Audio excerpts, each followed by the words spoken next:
لا تضطرنا إلى عمل نندم عليه يا أسامة.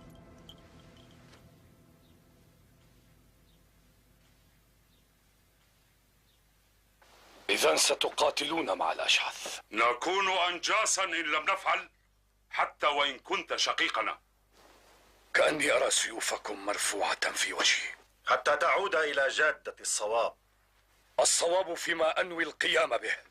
الصواب في أن تترك قبيلة الأشعث وشأنها. الصواب أن تتنحوا عن طريقي. لن نستطيع يا أسامة، فلقد أصبح الأشعث منا وأصبحنا منه. ثم إن زوجتي والجنين الذي في بطنها من قبيلة الأشعث، ويجب أن أدافع عنهما. نحن لا نتعرض للنسوة والأطفال يا عقاب. ولكنكم تتعرضون لأهلهم والأمر سواء. افعلوا ما بدا لكم. أسامة، لا تفعل يا أسامة.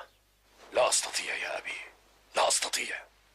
فرساني مع نسائهم وأطفالهم ينتظرون مني أن أفي بوعد قطعته لهم. لن أجعلهم ينامون في العراء، ولن أعيدهم إلى أرض الباهل الميتة. إنها قضية بقاء بالنسبة لي، ولا أساوم عليها. أنصحكم أن ترحلوا الآن.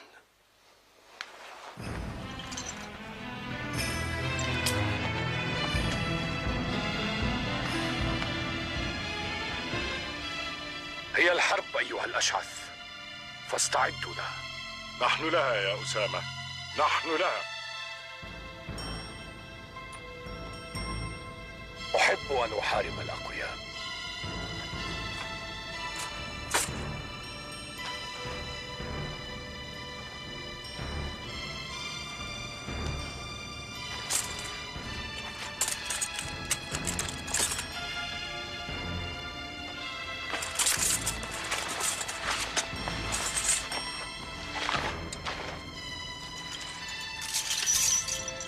أسامة!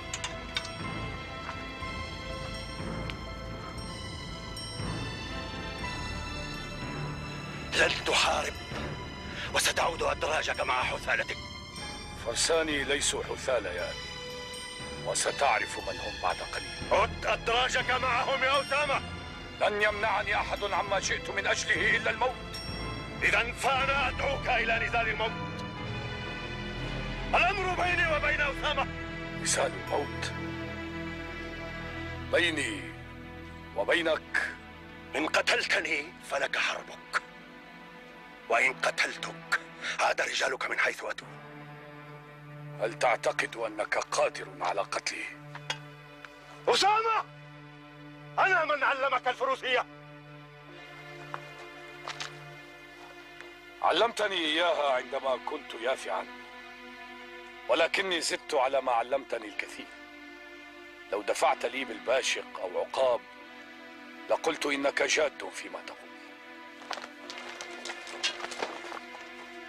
أنا جاد يا أسامة، فإن قتلتني فأنا أدفع ثمن تربية غير صالحة، وإن قتلتك مات شر يجب أن لا يعيش.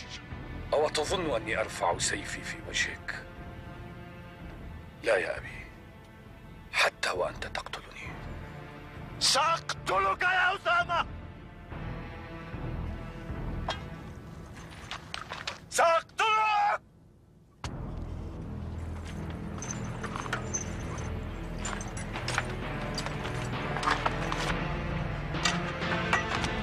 أيها الوقت.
لو كنت أعلم أنك ستفعل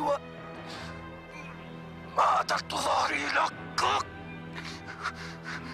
قد علمتنا ألا ندير ظهورنا للخطر. أني أحب قتلتك ومن أحب أكره أن أعيش ظالما. ما زالت ذراعك قوية يا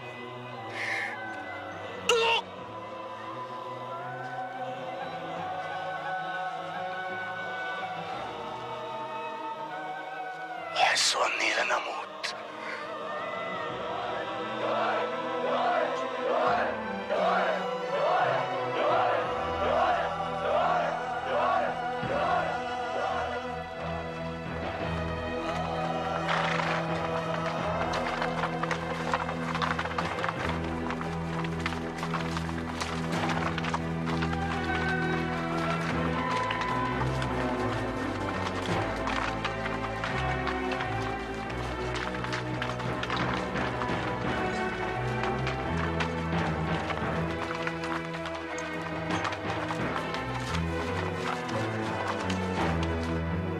ألا تحس بذلك يا